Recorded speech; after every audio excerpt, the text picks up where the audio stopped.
प्रश्न, संत शंकरदेव का जीवन परिचय दें। उत्तर, शंकरदेव महापुरुष श्रीमंत शंकरदेव एक महान संत, विद्वान, कवि, नाटककार, नर्तक, अभिनेता, संगीतकार, कलाकार, सुधारक और असम भारत के सांस्कृतिक और धार्मिक इतिहास में एक महत्वपूर्ण व्यक्ति थे। उन्होंने नववैष्णव अथवा एकशरण धर्म का प्रचार करके असमिया जीवन को एकत्रित और संगठित किया। श्रीमंत शंकरदेव का प्रारंभिक जीवन। शंकरदेव का जन्म 1449 में नागांव के अलीपुखुरी में शिरोमणि परिवार में हुआ था। उनके पिता का नाम कुसुम्बर भूया और माता का नाम सत्यसंध्या देवी है। श्रीमंत शंकरदेव का वास्तविक नाम शंकरवरा है। उनके परिवार के सदस्य, जिनमें उनके माता पिता कुसुम्बर भूया और मां सत्यसंध्या देवी शामिल हैं, शाक्त थे। शंकरदेव ने बहुत कम उम्र में ही अपने माता पिता को खो दिया था। जब वह सिर्फ 7 साल के थे तब उन्होंने अपने पिता को खो दिया था। शंकरदेव का पालन पोषण उनकी दादी खेरसुती ने किया। श्रीमंत शंकरदेव की शिक्षा। श्रीमंत शंकरदेव ने 12 वर्ष की आयु में महेंद्र कंडाली के चाटसाल स्कूल में भाग लिया और जल्द ही उन्होंने अपना पहला छंद करतल कमला लिखा। पूरी कविता उन्हें स्वर सिखाने से पहले लिखी गई थी और अक्सर उनकी काव्य प्रतिभा के शुरुआती फूल के उदाहरण के रूप में उद्धृत की जाती है। वह अपनी किशोरावस्था के दौरान टोल पर रहे और व्याकरण और भारतीय शास्त्रों का अध्ययन किया। आमतौर पर यह माना जाता है कि उन्होंने अपना पहला काम हरिश्चंद्र उपाख्यान तब लिखा था, जब वे टोल पर थे। जब वे महेंद्र कंडाली के चाटसाल विद्यालय में अपनी शिक्षा प्राप्त कर रहे थे, महेंद्र कंडाली ने अपना नाम बदलकर शंकरदेव रख लिया। शंकरदेव ने जल्द ही प्रमुख शास्त्रों में महारत हासिल कर ली और शिरोमणि भूया के रूप में अपनी जिम्मेदारियों को पूरा करने के लिए अपनी दिवंगत किशोरावस्था में टोल छोड़ दिया। वह अपने विषयों और प्रशंसकों के बीच डेकागिरी के रूप में जाना जाने लगा। जीवन चरित्र। श्रीमंत शंकरदेव का जन्म असम के नौगांव जिले की बरदौवा के समीप अलीपुखुरी में हुआ। इनकी जन्मतिथि अब भी विवादास्पद है, यद्यपि प्रायः यह 1371 शक मानी जाती है। जन्म के कुछ पश्चात इनकी माता सत्यसंध्या का निधन हो गया।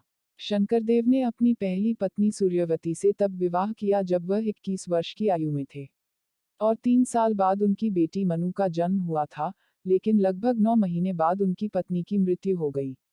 शंकरदेव ने 32 वर्ष की उम्र में विरक्त होकर प्रथम तीर्थयात्रा आरंभ की और उत्तर भारत के समस्त तीर्थों का दर्शन किया। रूप गोस्वामी और सनातन गोस्वामी से भी शंकर का साक्षात्कार हुआ था। तीर्थयात्रा से लौटने के पश्चात शंकरदेव ने 54 वर्ष की उम्र में कालिंदी से विवाह किया। तिरहुतिया ब्राह्मण जगदीश मिश्र ने बरदौवा जाकर शंकरदेव को भागवत सुनाई तथा उन्हें ग्रंथ भेंट किया। शंकरदेव ने जगदीश मिश्र के स्वागतार्थ महानाट के अभिनय का आयोजन किया। इसके पूर्व यात्रा की प्रशंसा हो चुकी थी। शंकरदेव ने 1438 शक में भूया राज्य का त्याग कर अहोम राज्य में प्रवेश किया। कर्मकांडी विप्रों ने शंकरदेव के भक्ति प्रचार का घोर विरोध किया। ऐसा कहा जाने लगा कि शंकर वेद विरुद्ध मत का प्रचार कर रहा है। कतिपय प्रश्नोत्तर के पश्चात राजा ने इन्हें निर्दोष घोषित किया। हाथीदरा कांड के पश्चात शंकरदेव ने अहोम राज्य को भी छोड़ दिया। फिर पाटवाउसी में 18 वर्ष निवास करके इन्होंने अनेक पुस्तकों की रचना की। 67 वर्ष की आस्था में इन्होंने अनेक पुस्तकों की रचना की। 97 वर्ष की अवस्था में इन्होंने दूसरी यात्रा तीर्थयात्रा आरंभ की। उन्होंने कबीर के मठ का दर्शन किया तथा अपनी श्रद्धांजलि अर्पित की। इस यात्रा के पश्चात ये अदा वापस चले आए। कोच राजा नरनारायण ने शंकरदेव को आमंत्रित किया। कूच बिहार में 1490 शक में वे वैकुंठगामी हुए। शंकरदेव के वैष्णव संप्रदाय का मत एक शरण है। इस धर्म में मूर्ति पूजा की प्रधानता नहीं है। धार्मिक उत्सवों के समय केवल एक पवित्र ग्रंथ चौकी पर रख दिया जाता है, इसे ही नैवेद्य तथा भक्ति निवेदित की जाती है। इस संप्रदाय में दीक्षा की व्यवस्था नहीं है। मार्कंडेय पुराण के आधार पर शंकरदेव ने 615 छंदों का हरिश्चंद्र उपाख्यान लिखा। भक्तिप्रदीप में भक्तिपरक 308 छंद है। इसकी रचना का आधार गरुड़ पुराण है। हरिवंश तथा भागवत पुराण की मिश्रित कथा के सहारे इन्होंने रुक्मिणीहरण काव्य की रचना की। शंकरकृत कीर्तन घोषा में ब्रह्मपुराण, पद्मपुराण तथा भागवत पुराण के विविध प्रसंगों का वर्णन है। वामन पुराण तथा भागवत के प्रसंगों द्वारा अनादिपतन की रचना हुई। अजामिलोपाख्यान 426 छंदों की रचना है। अमृतमंथन तथा बलिचलन का निर्माण अष्टम स्कंद को 2 कथाओं से हुआ है। आदिदशम कवि की अत्यंत लोकप्रिय रचना है जिसे कृष्ण की बाल लीला के विविध प्रसंग चित्रित हुए हैं। कुरुक्षेत्र तथा निमिमन सिद्ध संवाद और गुणमाला उनकी अन्य रचनाएं हैं। उत्तरकांड रामायण का छंदोबद्ध अनुवाद उन्होंने किया। राम विजय विप्रपत्नी प्रसाद कालिदमन यात्रा केले गोपाल रुक्मिणी हरण नाटक पारिजात हरण आदि नाटकों का निर्माण शंकरदेव ने किया। असमिया वैष्णवों के पवित्र ग्रंथ भक्ति रत्नाकर की रचना इन्होंने संस्कृत में की। इसमें संप्रदाय के धार्मिक सिद्धांतों का निरूपण हुआ है। यह संभव है कि उनकी पत्नी की मृत्यु ने उनके पहले से मौजूद आध्यात्मिक झुकाव को बढ़ा दिया और अपनी बेटी की शादी हरि से करने के बाद वे 12 साल की लंबी तीर्थ यात्रा के लिए चले गए। उन्होंने अपने घर का रखरखाव अपने दामाद हरि को सौंप दिया। भूया शिरोमणिशिप अपने दादा जयंत और माधव को सौंप दी और 1481 में अपनी यात्रा शुरू की। उनके साथ उनके दोस्तों, उनके सहयोगी रामाराम और उनके शिक्षक सहित 17 अन्य लोग भी थे। महेंद्र कंडाली इस समय उनकी उम्र 32 वर्ष थी। उन्होंने पुरी मथुरा द्वारका वृंदावन गया रामेश्वरम अयोध्या सीता कुंड की यात्रा की और भारत में लगभग सभी अन्य प्रमुख वैष्णव धर्म। ऐसा लगता है कि उन्होंने पुरी के जगन्नाथ क्षेत्र में कई साल बिताए, जहां उन्होंने पुजारियों और आम लोगों को ब्रह्म पुराण पाया और समझाया। 1488 में बद्रिकाश्रम में उन्होंने ब्रजावली भाषा में अपना पहला बोरगीत मन मेरी राम चन्नाही लागू की रचना की। वह 12 साल बाद अलीपुखुरी अपने घर लौटा। अपनी तीर्थयात्रा के दौरान वे एक अखिल भारतीय भक्ति आंदोलन का हिस्सा बन गए। अपने तीर्थ यात्रा से लौटते समय शंकरदेव ने शिरोमणित्व वापस लेने से मना कर दिया। हालांकि बड़ों के अनुरोध पर उन्होंने 100 परिवारों की जिम्मेदारी ली, लेकिन उन्होंने जल्द ही अपने दामाद हरि को जिम्मेदारी सौंप दी। अपनी दादी के आग्रह पर उन्होंने 54 साल की उम्र में कालिंदी से शादी की। अंत में वे बोर्दोवा वापस चले गए और 1498 में एक मंदिर नामघर का निर्माण किया। एक फूस का घर जहां वे लोगों से मिल सकते थे, धर्म के मामलों पर चर्चा कर सकते थे और प्रार्थना कर सकते थे और प्रचार कर सकते थे। उन्होंने निवासियों को भक्ति के बारे में पढ़ाना शुरू किया। इस बीच बारो भूइयां राजनीतिक रूप से कमजोर हो रहे थे और बोडोवा पर पड़ोसी जनजातियों द्वारा हमला किया गया था। शंकरदेव को फिर से एक स्थान से दूसरे स्थान पर जाना पड़ा। वह अपने आध्यात्मिक उत्तराधिकारी माधवदेव से दुहाट में मिले, लेकिन एक बार कर्तव्य में लापरवाही के आरोप में शंकरदेव के दामाद हरि और माधवदेव को गिरफ्तार कर लिया गया। बाद में हरि को मार डाला गया। माधवदेव को 1 वर्ष की कैद हुई। इस घटना से शंकरदेव को पीड़ा हुई। शंकरदेव और उनके अनुयायी होम साम्राज्य से भाग निकले और कोच राज्य चले गए। कोच साम्राज्य में जाने के बाद शंकरदेव कोच साम्राज्य में बारपेटा के पास पटबौसी में बस गए। पटबौसी में उन्होंने एक कीर्तनघर का निर्माण किया। 1550 में शंकरदेव एक बार फिर 117 शिष्यों की एक बड़ी पार्टी के साथ तीर्थ यात्रा के लिए रवाना हुए, जिसमें माधवदेव, रामराय, रामारण ठाकुर अता और अन्य शामिल थे। एक दिन की यात्रा के बाद ही ठाकुर अता को वापस लौटना पड़ा। रसद की पूरी जिम्मेदारी माधवदेव को लेनी थी। उन्होंने शंकरदेव की पत्नी कालिंदी के अनुरोध पर उनसे पुरी से लौटने और वृंदावन न जाने का आग्रह किया। शंकरदेव और समूह 1551 में 6 महीने के भीतर पटबौसी लौट आए। एकसरण धर्म। एकसरण धर्म एक नव वैष्णव धर्म है जिसकी स्थापना 15वीं-16वीं शताब्दी में श्रीमंत शंकरदेव ने की थी। यह सामूहिक श्रवण के रूप में कृष्ण की भक्ति पर ध्यान केंद्रित करता है।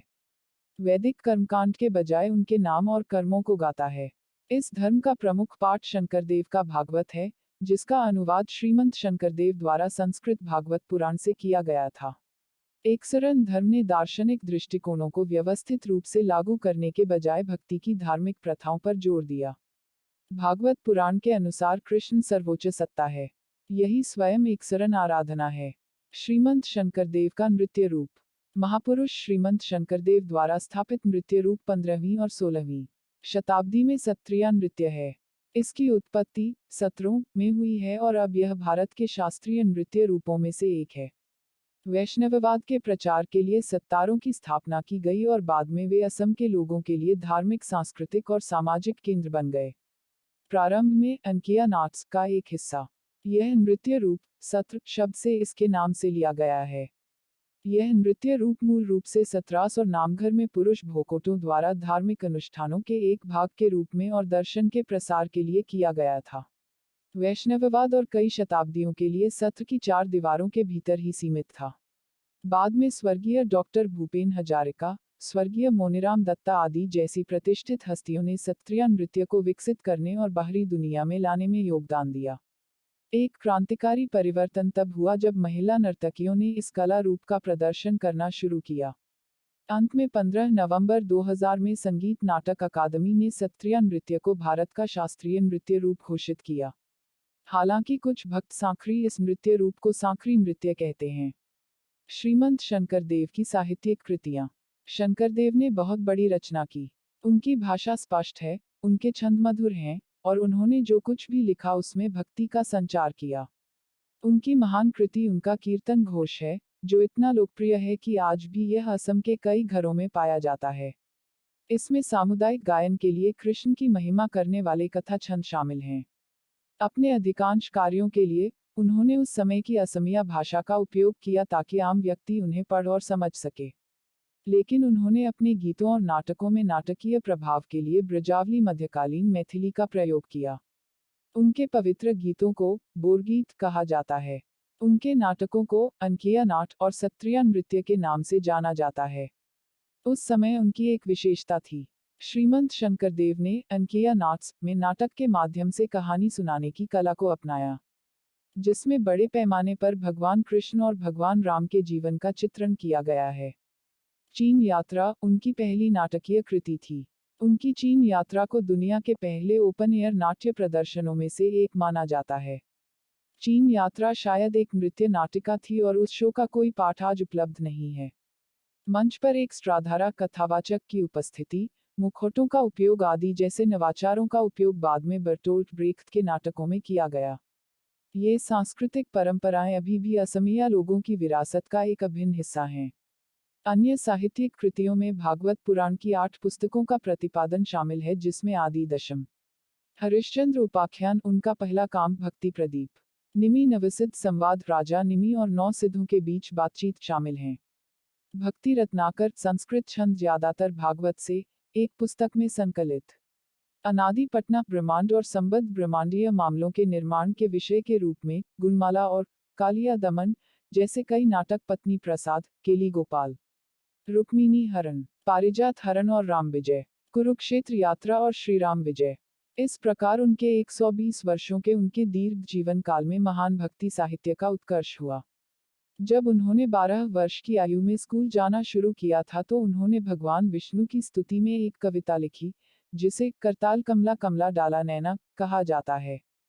करतल कमल कमल दल नयन, भवदब दहन गहन बन शयन, नापर नापर पर सत्रत गमय, खरतर बर्षर हदश बदन, जगदद मप भवभय तरन, सभय मभय भय ममहार सततय, खच्चर नगधर फंधर शयन, परपद लेकर कमलज नयन।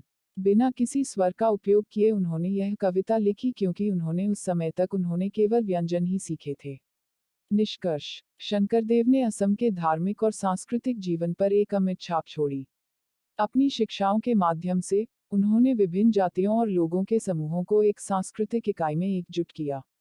उन्होंने भक्ति को आम लोगों तक पहुंचाने के लिए सबसे दूरस्थ गांवों में भी मठों की स्थापना की। जब हमारे सभी राष्ट्रवादी नेता और विद्वान असम को भारतीय राष्ट्र का एक अविभाज्य हिस्सा होने का दावा करते हैं तो वे शायद ही कभी स्वतंत्रता आंदोलन के दौरान और आज इस महान राष्ट्रवादी संत का उल्लेख करते हैं। इस असमिया बहुश्रुत की मृत्यु 23 अगस्त 1568 को 118 वर्ष की आयु में भिलाडोंगा में हुई। प्रस्तुति समापन। आपका धन्यवाद। Disclaimer: This notes has been made after a lot of research, yet the accuracy of the answers may vary. The author assumes no responsibility or liability for any errors or omissions in the content of this notes.